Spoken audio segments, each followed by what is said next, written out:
Well, welcome back, everyone. Thank you for tuning in to another episode of Working Within Season 3. This episode, I'm really excited to bring to y'all because we're almost like throwing it back to the past. The wonderful guest I have on the mic with us this week, she made my life very difficult and rewarding in undergrad.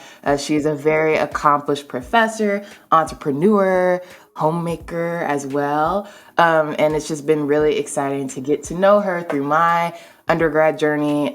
As you listeners know, there was a lot that I learned from school and after school, and HC has been there all along the way. And today we'll kind of talk about, her experience in entrepreneurship and her experience without it, and how she's kind of moved through those transitions. But I don't want to do her any disservice. We do have another Scorpio on the mic, so you'll likely see that dynamic pan out. But HC, could you please introduce yourself to the audience? Well, it's great to be here, Charlie. I'm very excited for this new endeavor, and I'm sure all of your listeners are enjoying, hearing how you think about things. I always do. Yes, I am a Scorpio, and I'm living in Berlin. I'm someone who had the opportunity to study a lot of political theory, and I like to build things. And I'm delighted to be here now. Yeah. Okay, but what else? Okay. Listeners, she does so many. Do you want the biography? I wasn't sure what you wanted for an introduction. Well, I wouldn't be unhappy if you told them about some of the topics that you lecture about, and some of your entrepreneurial pursuits that you've worked on in the past and now. Okay. All right. I wasn't quite sure how inner life we were supposed to get, but I can show all the little stars on my jacket if you want. I grew up in Canada, and I worked in my 20s as a journalist, and while doing my doctoral studies in social and political thought, doing a lot of critical theory and psychoanalysis. And then came to Berlin on an exchange program, fell in love with Berlin, totally exciting city at the intersections of just so many things that I thought was interesting at the time, in terms of understanding Europe and in terms of understanding a new version of capitalism, in terms of understanding a very vibrant queer life and cultural life and intellectual life here. And then I built a boxing club, which then turned into Box Girls, which turned into my social enterprise, which I got an Ashoka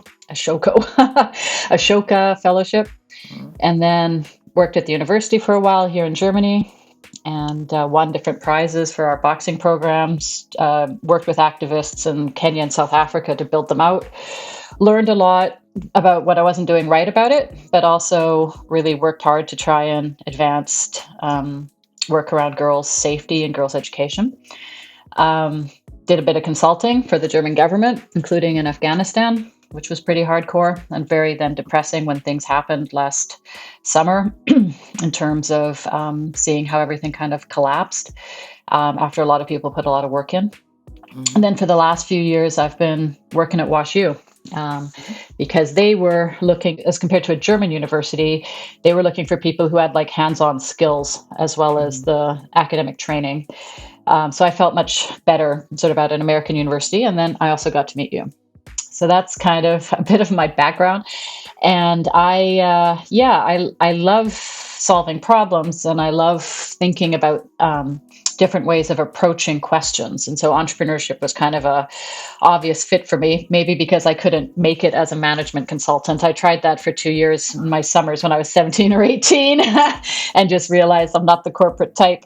But it's important to learn that early. Yes. But so that's where I am. And then we met over at the wonderful Olin Business School, doing work on impact measurement, which I understand you're still kind of hooked into that, and some social entrepreneurship, and just really have enjoyed, your perspective on things. And so I'm glad to be able to join you on the podcast. Thank you, HC. And listeners, you have to know, HC at one point told me to read the Bible. It told me to read Freud. She's the reason I've read a bit of Freud. Like, she is really into theory. And so I've learned a lot from her that way. Also, just very gritty, very intense, very Scorpio. She also has some Aries and Leo in there. So a little impulsive. We've talked about that. But I've learned a lot from her about kind of being okay with facing fear. Because as many of you know, this podcast was a bit impulsive in its own right and trying to get that started. So anyway, thank you for being here. Okay, now it's time to dig. That was probably the easiest question you'll answer today. So you did good on that one. But I know we had a bit where we were just trying to figure out what to talk about. For those of you who don't know, HC has spent some time on an island in Germany, like making life herself and being self-sufficient. And that all has come after a period of her grinding really hard, being a professor and an entrepreneur. And so we settled. I was like, this is not a political theory rant podcast. This is like, we want to get into your inner life. So I was trying to push her. So I want to know what came up to you when we kind of decided that we would talk about like entrepreneurship, but also like being present and kind of appreciating nature, as you've mentioned. Well, it's interesting. I was on my island today that we'll talk about. And it's interesting about this island is because there's only 1 year leases on it. And I think even the guy who holds the main lease doesn't actually have the paperwork for it. So it's all extremely contingent. And I'm putting in a lot of work, literally cleaning the basic ground, right? Taking glass out of the ground, taking nails out of the ground, raking the ground, making it a bit more flat, making it a bit more clean, taking, decades of garbage and stuff, moving it off, pieces of wood. And I was talking with one of my neighbors, and he was also doing a bit of work. And I just said, well, I mean, even if we get hit by a streetcar, at least, we've been out on the island, And a few of my friends were like, why are you putting in so much work if you don't know if you're going to keep it? I'm like, this is how I'm kind of keeping myself sane during COVID.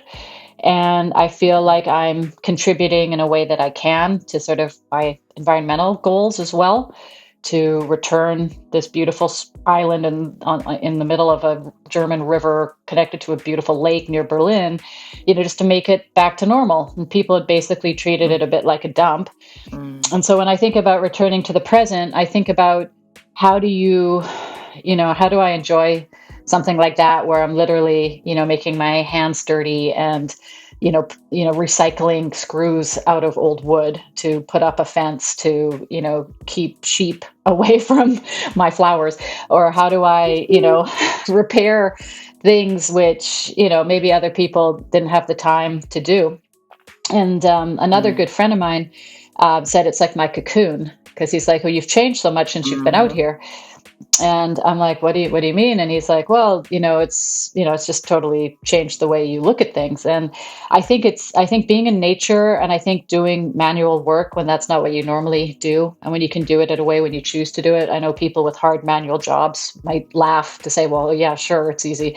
But like if my job's normally reading and working on a computer, then to do a few hours of manual work every day is very, it gives you a sense of recovery in a way, right? And so that when I think about returning to the present, I think about just, how all of us, or I shouldn't speak for myself, but I mean, how with all the stress of COVID and now the stress of the Ukraine war, which is like less than 1,000 miles from here, you need other things to help you center yourself and to be able to be useful and to be able to concentrate so you can actually hopefully be useful also to other people. Yeah, useful. I want to push back on that a little bit because contributing to your community perhaps rather than useful. Could you tell us a bit more how you ended up at the island, like that transition, what caused it? And well, this is such a weird thing, and it's also interesting. It's like an island, right? It's like there's clearly a transition over the water, right? You can't just walk there, right? Basically, I'm a sailor and I love water, and I think we're water signs, aren't we? Since Scorpio, water sign. Oh yeah. So I'm a water person, and so I wanted, like everybody in Berlin, to have one of these little garden pieces you can have, and they're impossible to get, but they're very cheap. But once you have them, you just get them to your friends. So like you can never buy one. And I was going around in an inflatable, larger, fairly rugged inflatable boat with my girlfriend and her daughter. And we decided to stop at looking at all these homes, hoping someone would have like a for sale sign. But of course, it doesn't work like that. Yeah. And I was actually in a really bad mood, Charlie. I was feeling very envious, and I was feeling very like, why do these people have them? And why can't I just buy them? And why is it so not transparent? Yeah. And I was upset. But anyway, the daughter wanted ice cream, and we saw a sign for ice cream. So we pulled into the side to this little, side beside the river for ice cream, started talking to the guy. And we just kind of connected. And he gave the daughter a free ice cream. And I'm like, oh, asking him some questions, just trying to work my fundraiser magic on him. But because he said it was a club, right? But I could say, I'm like, oh, well, I'm a nonprofit professional. How can I help? So anyway, so out of all of that, he says, why don't you go take a look at the island and see what we're doing? And I'm like, okay. So we looked at it, and it was just perfect. And then I met another time, and I'm like, maybe we could work together on a project. And then I thought maybe I could use the island for a few weeks. And then literally we're walking around the island, and he says, oh, I don't think this part is taken. Right. He's like, I have to check. I'm like, could you check right now? I'm like, I'm just taking it. Yeah. So we got a piece, and then we got another piece. And then I just kept growing the piece by pushing all of the mess into a smaller and smaller spot. And that's how I got the island. If you say got the island, well, I'm allowed to be there without anybody throwing me off. I'm not sure if I've got it. I definitely don't own it. I have use of it until someone says no. So that's where it is. Heck yeah. And you've learned a lot, it sounds like, from your experience there. And the jealousy and envy that you mentioned, I want to hang a flag on that, because I learned recently, and it's not me who originated this, but I heard from someone, I forget who, jealousy can really point you to what you should be doing. Because when we are jealous of people or things or circumstances, it just shows us where we have desire that is unfulfilled. That's why we're having such a strong reaction to it. And so to hear that you were jealous walking around before you actually had the island makes a lot of sense to where things lined up, because desire creates the future. Like what we want is what we put our energy toward. And so you did it. I agree. And I think it's also about your limits, right? We're going to talk about that too. When you think about jealousy or envy, which seems kind of unnecessary when you're over 50, hopefully, that there's things you learn about yourself. But I've had a few times in my life where I've been extremely envious, and it's interesting because I think it does give you a clue, different than other forms of desire. But I think what it is it shows you where your current limit kind of is. Or for me, I get envious or jealous when I'm like, I can't do that, right? Or I can't have that. Or what I'm bringing, if it's financial sometimes, right? I'm just like, I can't pull that off, And it's this is going to sound arrogant, but it's rare, right? Because I don't have tastes which are huge. And I have a lot of resources and a lot of self-belief to push it, But then when it's things like that, and so, but this is what's interesting, because then it's the limit. Because then I'm like, what do I have to do to get one of these things for me and my family? What does it have to be? And and so it's interesting. It's interesting to feel that, and then to get serious about.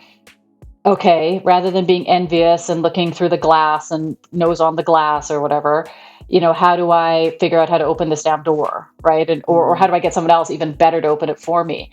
And I think that if you just sort of stay in the comfort spot, or if you stay like a lot of Berliners sort of saying, oh yeah, there's no way you can get one of those, and only if your grandma dies or something, maybe you get a chance, because there's no way you can buy it, that it was interesting for me to try and figure out how to do it, and how to deal with all of the incredible precariousness in this situation, and then also to realize I also don't want to drop not $100,000, like $500,000. I don't want to own it either. Do you know what I mean? It's not like owning it would be the answer either. So it's been quite interesting to think about how I understand risk and how I understand as useful work, right? Useful. As compared to, whatever. Yeah, okay. I don't find being useful bad.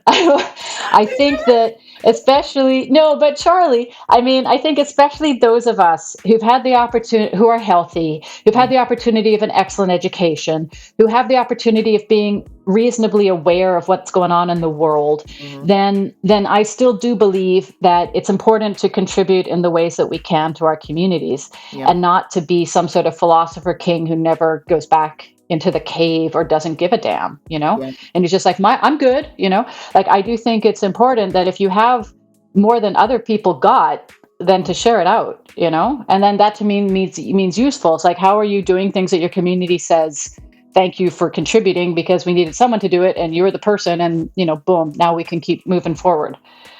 Yeah. Anyway. Ah, there we go. Passion.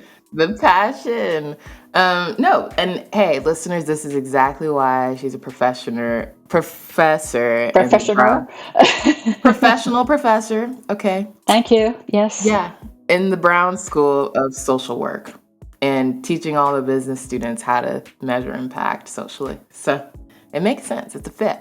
I wanted I'm trying to to save them from the big banks, Charlie. So I succeeded with you, I guess. thank you. Thank you. Yeah. I want to go back to your point about limit testing because when we were still both on campus and the pandemic had not started, I remember we would talk about you considering retirement and also but like really loving to work. Like you like to work, again, the word useful that you've already used twice. That theme I felt definitely back then as well. Like you're like, no, like I like to do stuff. Like I like to like have opportunities, attract them to me, chase them. And to me, that kind of represents the more risky, daredevil-y, ambitious, like motivated side of you, which is like very different, I suppose, agreeing with your friend, from how you experienced life with your family on the island. And so could you just take us back to like the very intense period of your life where you felt like you were grinding and working on your pursuits and what you've learned? What? I just for completeness, I do grind on the island. Most people have a tent on the island. All right. I have 3 buildings on the island, right?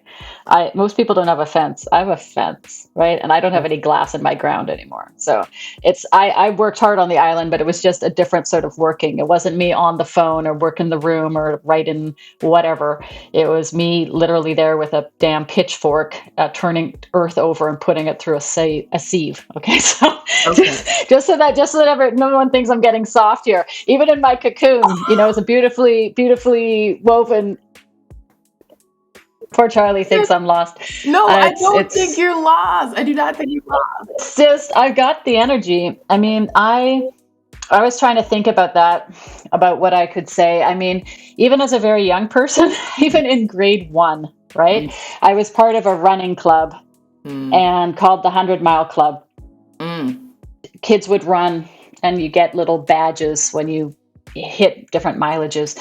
And my mom always tells this story about me, about how when I was in grade 1, so I don't know how old that is, 6, I guess, I had a Evel Knievel tracksuit, right, with like big B on the front, and how I was at like 95 miles or something, and I wanted to finish, right, but I'm 6, and so my mom's like, well, just do one and you can do some more after, tomorrow. And I'm like, no, I want to finish now. And so she, you're 6 years old, you don't run a mile in 4 minutes or something, right? So like she followed me around in her car because it got dark with her headlights so that I could finish my 100-mile thing, which I think was 6 miles that I needed to run around our block, which was like a measured mile somehow. And I think about that kid a lot when I think about all the other things I've been able to do and want to do. I was a boxer, like I boxed, Olympic style boxing, and I'm not like a super talented athlete. So that was a lot about will. Like a lot of this is just about will. And it's about wanting to be someone who does things and wanting to be someone who protects others or creates opportunities for others. someone who wants to be free. It's very important for me to feel free. And so I want to have a strong body. I want to have an educated mind, right? I want to be someone who knows how to talk about pretty much anything, you know? And I want to have the ability to give people jobs. I want my own job through my own power, and then I want to give other people jobs to create stuff together. And then I want to be able to act on things which I think aren't right, you know? And so I've built, I've tried to build these things. And then that's one of the challenges as you get older, is that one, you're kind of not exactly in a rut, but you have actually cut a path. And so people see you a certain way, right? So you met me as a professor and you know me as a professor. Other people might know me as a coach. Somebody from way back when wrote me about being a photographer, right? And I'm, and it's that, I love that. But it's hard to get beyond those specific things that you've been able to accomplish so far. Yeah, so I don't know. I think I like to, I am a passionate person and I do give a damn. And I don't find some sort of Buddhist happiness and just being detached from all longing or something, Yeah. I like being engaged. Intensely with focus. Yeah. Okay, you mentioned. I don't see the point. I don't see the point just hanging out. Yeah. I think, if you're going to be with your friends and want to be chilling, then chill on purpose, kind of, you know what I mean? But not all of this kind of not giving a damn one way or the other, or like, oh, I don't care. That to me is just extremely boring and extremely wasteful. Wasteful. Let's talk about that, because I know that your time on the island also, you have a perspective about like sustainable living. And I'm wondering, did that change when you were making your buildings and fence on the island, not resting? And can you kind of like talk about some of those changes that you felt like you've gone through as a result of being so responsible for the infrastructure that you kind of had on the island? Yeah. Well, to begin with, we didn't have any power, right? So that made just building things hard, right? And then I put together some solar stuff, and then I realized this is awesome, right? You literally point these things at the sun and electrons move here and there, and slowly but surely your battery gets loaded. And then you get these little adapters, and then you can hook up your tool to the battery and pull something heavy or whatever, right? Using a winch. I didn't build anything new. I moved things to begin with. And then I was using a lot, because it was kind of a bit of a garbage heap, and people had been there before as campers. And also the guy across the water was building boats, or building big rafts, actually. There's a lot of old wood. I thought, for one thing, it's really hard to transport anything by canoe, And so I was just using everything that was there. And quite proud of myself, because one, it was not expensive, obviously, and two, I was using things rather than throwing them away, and three, I was getting rid of the garbage, by building big decks and stuff out of old wood that was just a risk because of nails and everything. So I really started thinking about, and then of course, whenever I brought food over, I had to take all the plastic back. So I started really thinking about, like, how much stuff do we use, right? How much of it can we make more simple so that we don't create so much waste? And even with power usage and stuff, if you have very limited amounts of power, like on a boat or living in a van, or in my case, living on the island, then you think about how do you do things more efficiently, so that you don't have to like heat water twice or whatever. So all of that made me think a lot about also how I was living in Berlin in my regular apartment, and so then because I wasn't here all the time. So, and putting also solar here so that I can run like a small cool box just from that. So I can turn off otherwise the power and the heat in the apartment. So when I'm not here, it's all like it's zero. And then just my milk and everything keeps cold because of solar energy. And just realize I've never had a car, right? So, I just think it's important to try and, be careful and to realize how much stuff is wasteful. And coming from kind of like an upper middle class family and watching my brothers and sisters and just the sort of normal way that people consume gas and big houses and lots of stuff in houses, I just realized that I like to have comfortable things, but I don't need all of that. And it just strikes me sometimes as very wasteful, and that people aren't necessarily happier having to clean a huge house or take care of, God help me, 3 houses or whatever, so how do you prioritize, and so that's part of it. And then you and I have also talked just a bit about, like, how do you buy your time back by getting paid very well for what you do, but then saving like a huge percentage of it, because then you can quickly get to the point where if you have a simple lifestyle, that you can live then from your investments. And so that's something that I also really encourage creative people or activisty people to do, is that they then can basically, work hard for many years, but then be able to, kind of go into retirement, as you said, or basically give themselves sabbaticals until they feel like they want to maybe work again. So that's also about saving and being frugal. Yeah. Definitely on my learning journey with that. I know we've talked about that a few times. Yeah, I mean, it's a very mature frame to have, and I'm grateful that you told me about it. What exactly is the name of that? It's like a framework or concept by someone. Yeah, some people call it FIRE, financial independence, retire early. And the point of it is to, like, if there's really stuff you love to have, if you really want to buy beautiful clothes, then buy your beautiful clothes. But there'll be other stuff you don't care so much about, and you just kind of burn through the money. Right. And so it's more about, like, you talk a lot also about mindfulness or being present. It's like, what are you giving this money out for? And when you think about how much time you took to earn it, or when you think about maybe you want to take half the year off, then certain purchases are kind of become silly. Like, I just realized how much money I was spending on eating out just because I was kind of lonely in the city I was in. And I wanted to kind of hang out with people. And so I was spending, I don't know, hundreds and hundreds of dollars every month just eating very good sushi, but just hanging out. While there's no way that was more of an emotional need as compared to an actual thing I needed to spend money on.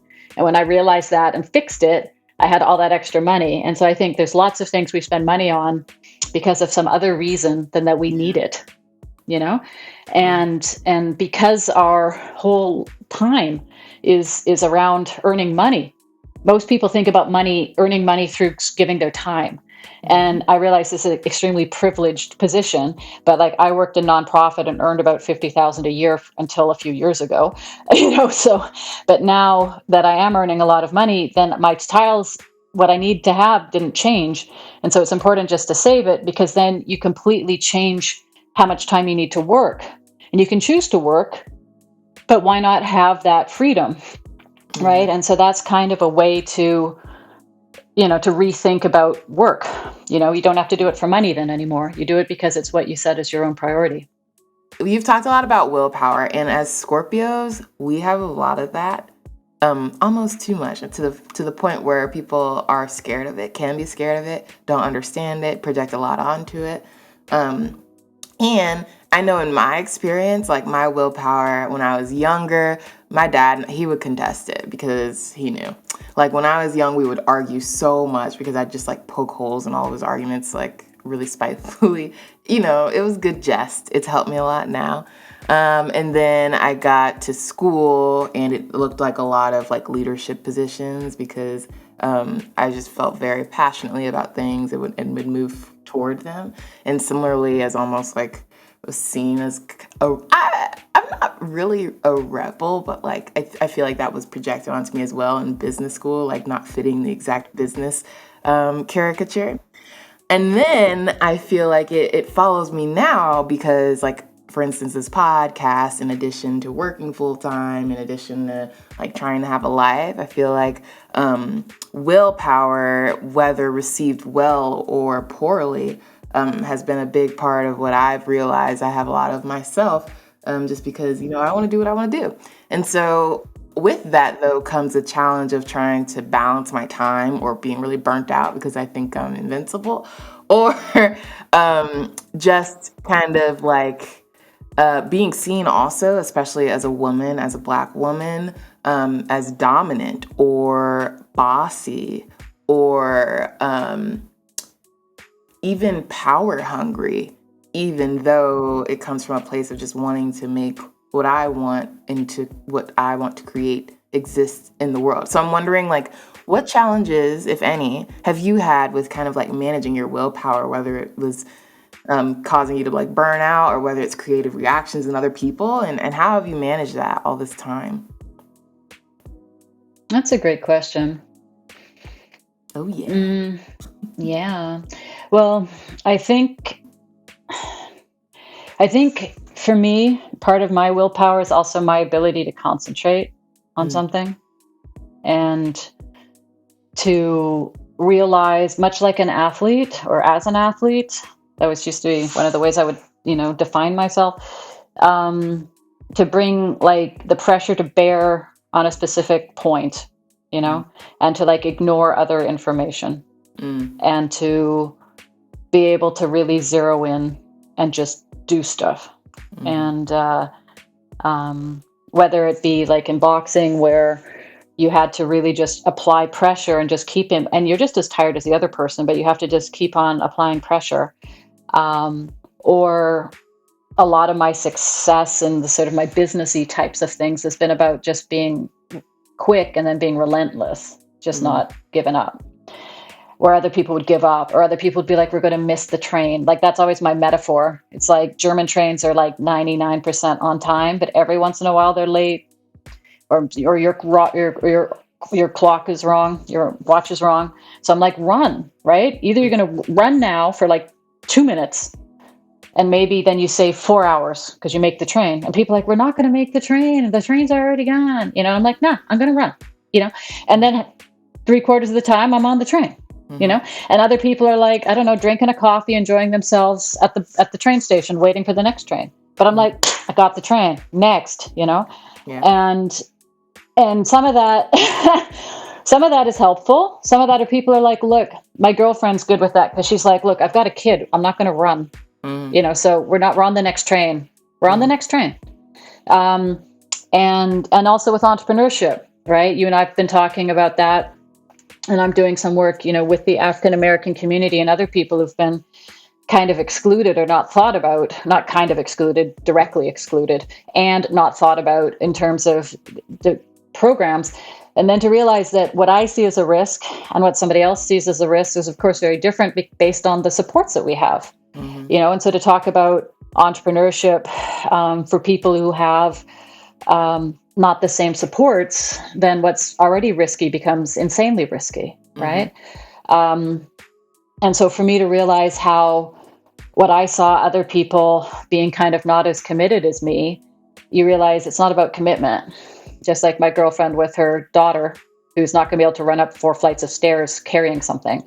That's not a lack of commitment. That's just like accepting that reality. And so I think that I have sometimes challenges because I don't accept the current reality. It's my strength and my challenge, but I don't accept the current reality and I try and bend it. And sometimes it does bend, right? And then I'm like, great, wow, now we have a girls' sports program, or now we have a budget for something which didn't exist, or now we have, whatever, talking about, homosexuality in Kenya when we're trying to do sex ed or whatever, like you make something happen. And so that's satisfying. But other times, because your will or my will and my intellect allows me to imagine a different reality, then when I can't create it, that I feel very defeated. While other people would have been like, how could you ever have thought that would have worked? Because I'm like, well, I've done other stuff that's crazy, so that's part of, I'm an entrepreneur. And more importantly, I'm committed, right? And so then if you're kind of a committed entrepreneur, then there's not that much you can't actually do. I think that, of course, I don't know. Like, I think, I had a lot of trouble in school and high school, just because I wasn't, an easy person for other kids. I wasn't sort of at the same levels, right? I can imagine. It's funny now. But like, I was bullied and everything. It was nuts, and then university was good. And then joining a weird group of pirates like the Ashoka Fellowship is also good because you realize there's other crazy people like you trying to do things this way. But there's skills that I'd like to have, but I learned from my friends how to be better at it. And I realize, again, willpower is useful, but as you get older and I'm finding my energy level is not as much as it used to be, then it's frustrating because your will can again see something, or your intellect can see something, can see an opportunity, or your entrepreneurial skills see an opportunity, but just to get your butt out of the chair to go do it is harder than it used to be, you know? So that's something I'm also having to learn to deal with. I almost want to shade my eyes sometimes because I see lots of stuff, but I can't act. Yeah. Aries, Scorpio. I'm not Aries. I'm a Scorpio. Why is this Aries? You have an Aries rising and a Leo moon. Do I? Yeah. Oh, wow. Or the other way around. I forgot to check. I don't know. We talked about this. This is working within. We talk about that. But no. I'm happy to. Willpower. I agree with everything you said.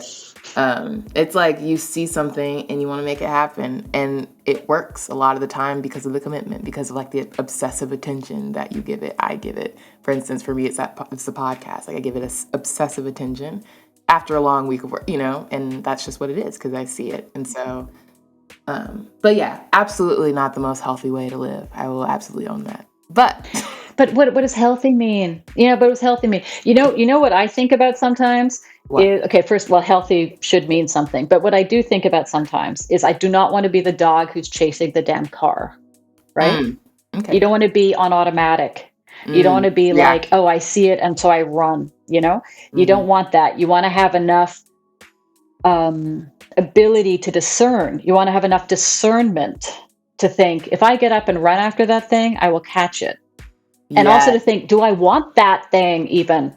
Rather than I'm just going to prove how fast I can run or what a good hunter I am. It's like you, Charlie, and me, Cameron, thinking, okay, do I actually want that thing, or do I just want to show off, or what the hell am I getting out of bed for this? And then to save your energy and also your friends' nerves for you being so crazy, to save it for when it really matters, I know. My friends are constantly checking me. They're like, how much have you been working lately? Like, have you been resting? Like, that's what they ask me. That's good. That's good. You have to have good friends. That's love, Charlie. Yes, you're right. Yeah. No, it is good to have good friends. And I hear you mentioning a bit about energy management, which is also important. One, like for your environment, so having good friends and people that are supportive of your tendencies. And also making sure that you kind of like have your own mind, right? That's another part of your environment because your mind is a big, that's your home in a lot of ways. And so making sure that place is supportive and not so responsive and not drawn to everything or maybe drawn to things that aren't serving, your energy or your wishes for yourselves. Because when you do have willpower, but it's not directed, in my experience, when I do have willpower and when I know I can work hard on something, I will go somewhere and chug and look up and be like, why did I do that? And so other experiences have taught me to kind of like orient my willpower to things I care about, which is kind of how I ended up where I am now and also with this podcast. So good. What do the listeners need to walk away from this with, you think? To recap what I heard us talk about, we started with thinking about like self-sufficient living and your road from entrepreneur to island renter. And then we had like a really, I think, unexpected but very like thoughtful discussion around willpower. And so like out of everything we've just talked about, what would you want listeners to take away from this discussion? Well, when I was a boxing coach, we talked a lot about how to kind of achieve peak intensity and then being able to recover within a minute. Scorpio, right? Yeah. So but within boxing, you need to work at like your anaerobic limit for 2 minutes, as women, was 2-minute rounds. and then within a minute, drop your heart rate down so that you could start again and do it again. Mm-hmm. And I think a lot about that. I think about how do you, and also with like sports science, right? We think about, maximum power, maximum weightlifting or whatever, and then complete relaxation of the muscle, maximum Yeah. contraction, and maximum relaxation. Yeah. And so I used to always be working on the maximum exertion part, right? I worked on, working right at that anaerobic limit where you're about to pass out. And then I realized when I was a coach, I couldn't realize it as an athlete, but later as a coach, I realized it's equally important to be able to very quickly drop your heartbeat, right? Be able to drop the intensity, to be able to recharge yourself. In a boxing bout, it's very clear, right? You're either on or you're recovering. You're on or you're recovering. And I just think for those of us who are, maybe we say willpower, we could also say stubborn or focused or clear on the goal. I Yeah. think for those of us who are, trying to work on ourselves, who are trying to, achieve things, who are trying to know ourselves, who are trying to contribute, that there's no shame in being invested and being intense and wanting things, and working and caring one way or the other and Mm-hmm. working hard on them. But Mm-hmm. it's equally important for long-term success and also for winning the damn thing, Mm-hmm. as in boxing, is to learn to relax, right? To figure out what that is that allows the tension to leave your body, which allows your heart rate to go down. And so I think about the boxing metaphor a lot, Mm-hmm. and the island, and just like looking at little birds, swimming in the river, or looking at the plants come, or looking at the trees change, or even just getting rid of more garbage. That's kind of my way to relax and to feel thankful for nature and wanting to take care of it more, and how that then gives me energy for the other stuff, because I'm not just in the relaxing mode. Yeah. I'm at the trying to get the right balance back and forth. So I hope those people who get to enjoy your podcast can think about, what helps them raise up their enthusiasm, raise up their energy, make them feel challenged and encouraged to try something new and to work with others to achieve things. And Mm-hmm. then also to find the things which, give them that rhythm and give them that ability to relax and to recharge and to refresh themselves. Yeah, I love that. And it's so funny because, like, it's hilarious that I have a wellness podcast because I actually, like, spend so much of my time working. But it's not even like punishment. Like, I really am motivated by the things I like to put my energy into. And so I really Hmm. appreciate you saying that because, part of the pod is to be like, okay, just have greater self awareness and know what you need and know what you need to be motivated. But also it is about, knowing what you need to like have be restored. And so I think you just capture that really well. And I also loved the boxing metaphor. We are on the same wave, and that's why we're recording today, and that's why we're friends anyway. But you talking about boxing, like I recently started going to the gym and to lift heavy weights. Like that's what I've been doing, and it feels great because it's like I am peak performance. Like when I am like trying to max out on my weights and my legs are shaking or my arms are shaking, Hmm. that is like Hmm. really rewarding because I tell people it teaches me how to win when you're lifting weights, it teaches you how to win because you have to lift, you have to breathe, you have to give all your Hmm. might because it's the last set and you've been lifting on it already and you've increased your weight. And that is how life is. And so that's taught me a lot. At the same time, I have to be more okay with like having rest days and not shaming myself. So it's a balance. And it's a very real balance. And that's why we have Working Within because we have these conversations and we talk about like the ideal way to live and the ideal rest and maybe some ways you might motivate yourself while acknowledging that no one is perfect. I'm not perfect. The guests are not perfect. And we're all working on this together, which I think makes it very relatable, at least I think, and hopefully really useful to use your word for the audience. So thank you. Thank you, Charlie. Of course. So last question. This actually is probably easier than the intro question, but how should audience members seek to connect with you? I know you don't email back very quickly because you always ignore my emails and texts. But like if someone was really interested by something you said, how should they look you up? How should they look me up? Well, one of my current projects is called girlsinthelead.org, which is a bunch of different girl sports for development organizations around the world and a learning community. So if people want to check that out, they can connect with us, or again, anybody close to Washington University in St. Louis would also be able to find me. And I'm happy to, reach out through that. You'll be able to. I'm not really on social or anything cute like that, but I think I'm findable. Girlsinthelead.org. Mm-hmm. Perfect. All right, I'll throw your LinkedIn in there too. Do you check LinkedIn? Perfect. Yeah, about once every quarter. Right, exactly. I have a job. All right, we get it. No, thank you so much. Plus, I'm old. Thank you, Charlie.